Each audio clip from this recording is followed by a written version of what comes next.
Welcome back to Zero World 2016. I'm David Temple. I am joined by Drs. James Klim, Don Bell, and Dr. Robert Kelly. Hello, gentlemen. Hello. Enjoying yourself thus far? Oh, yeah. Great Very meeting. much. It's the best. Very nice. Don, you were the Ivoclar Vivadent, and there's something we've been talking about, introducing a fracture toughness to evaluate materials. Can you tell me more about that? Yeah, we've, we learn a lot about materials. We're a restorative company. We have been for a long time, and we learn continuously about materials. And as the flexural strength numbers were always a traditional measure of strength for materials and durability, and we've learned this has become much more relevant to the market. So we've brought in material experts and others to really help us understand it and convey it to the marketplace. And would one of those specialists be Dr. Kelly? Absolutely. Absolutely. Hey, Don and I agree on something. Fine. There you go. It happens. Well, Dr. Kelly, let's talk about fracture toughness and how you believe Everyone really thinks they understand strength, and it's easy to understand. And certainly the strength of a material does help control its clinical behavior. But there are a lot of other things that control that too that a strength test doesn't measure. So what can you use that's maybe more fundamental than strength? Well, it's fracture toughness. The definition of strength is really the fracture toughness divided by the square root of the flaw size. So it's flaw size dependent. So strength is a conditional property. Fracture toughness is a more inherent property. Okay?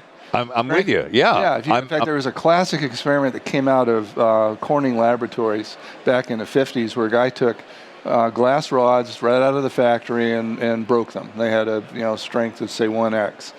And then he sandblasted them, the strength dropped to maybe 0.5. And then he lacquered them, and the strength went back up to maybe 3x. So what's strength? It depends on how you treat the sample, how you make the sample. It depends on the presence of water. It depends on the elastic modulus of the substructure that you put your crown on. It depends on the cement keeping cracks from opening. All those are not measured during a strength test. Okay, but fracture toughness is more inherent to the material. So if I want to look at, say, the Celtra or Vitis Saprinity and say, okay, I know how to use lithium disilicate very well because of years and years and years of clinical trials. We know how to use it. If you want to use it bonded or non-bonded, there are different places in the mouth where we know that's appropriate. If a new material comes along, am I going to put it in my clinical practice without a good, solid recommendation or knowledge about how it's going to behave? No. So what can I use? Fracture toughness.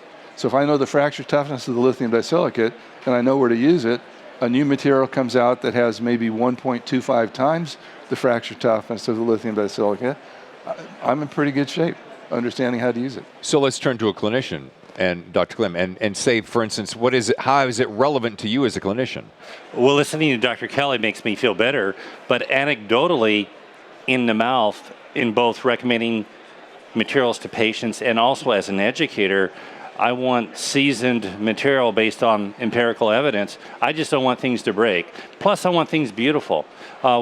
My main material I use today is Emax because I have a variety of different translucencies I can use, and I can go really thin.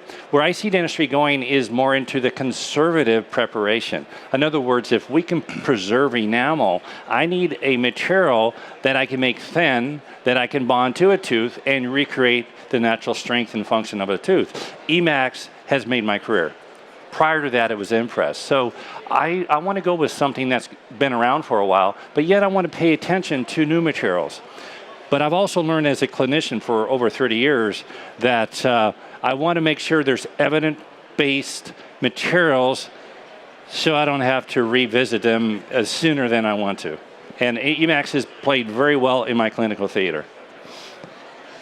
I'm just curious, something you said earlier, bonded versus non-bonded. Would bonded be more like a molar and a non-bonded be more frontal? We're learning some very interesting things about how a cement protects the ceramic. And people think it's adhesion. Turns out it's not adhesion. We've shown that we have a fatigue test, go 1.5 million cycles in water, and water is one of those things that's left out of strength testing that definitely changes the performance of a ceramic. So we do it, millions of low loads in water, and what we're finding is that I've always said don't sandblast. Well, we said, why are we saying that? Let's go ahead and do sandblasting with long-term storage with the bonding resin. It fell apart. But sandblasted zinc phosphate was equivalent to Panavia. Why? I mean, what's the bond strength of zinc phosphate to sandblasted aluminum oxide? Zilch. So what's going on there? What's going on is that a crack, in order to grow, and this is where we get back to fracture toughness. Essentially, that's the work that it takes to drive a crack through the ceramic. Okay, for that crack to grow, the base has to open. Well, if it's sandblasted and the cement is grabbing onto that rough surface, it can't open as easily. Oh. That's the clue.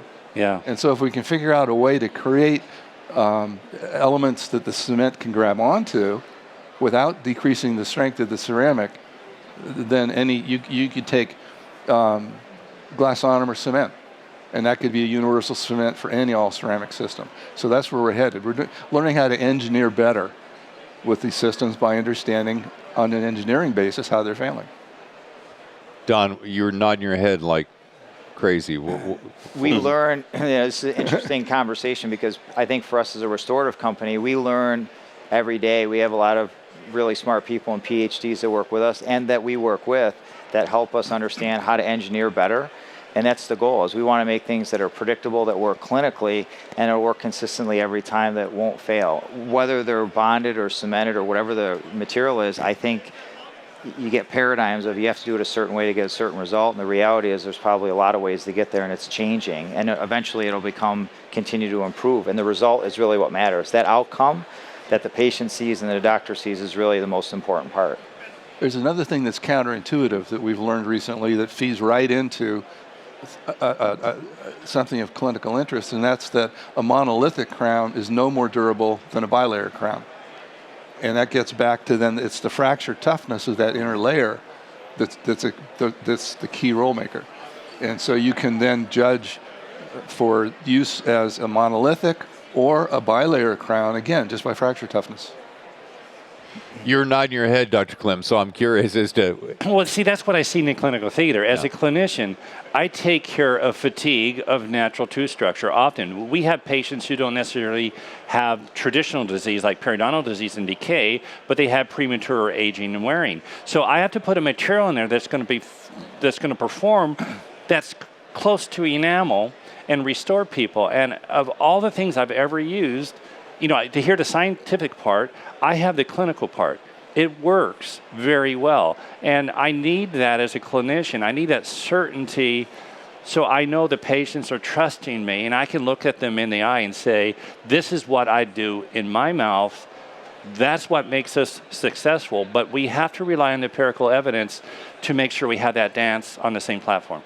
You made a comment yesterday morning. I've already used it a couple of times since. Oh, good. Then. You were saying that you were so thrilled to be, practicing today, right? Say 50 or 100 years ago, because of the astronomical advances that have been made. I think we were referencing the Dentsply Sirona merger, and you were talking about the propensity toward progressive nature of the business and the acceleration with which it's been moving. So we have the digital platform, we have the products that fit into the digital platform, which is being driven by the digital platform, and yet we still have to be empirical in what we do. Yeah. So it's a dance that we have to work on, but it's also an intuition for me now, because I've used products. I love new products. I celebrate new products. But I've also used new products where I had to upgrade them sooner than I was planning on. Yeah. And so that's an ethical responsibility that we have to our dental community. And as an educator, I have to speak my truth. And I really care about that. Practicing 32 years, hoping to get another 20, I want to enjoy that with the products that I know works, but yet pay attention to new products that also will outperform what we've always done.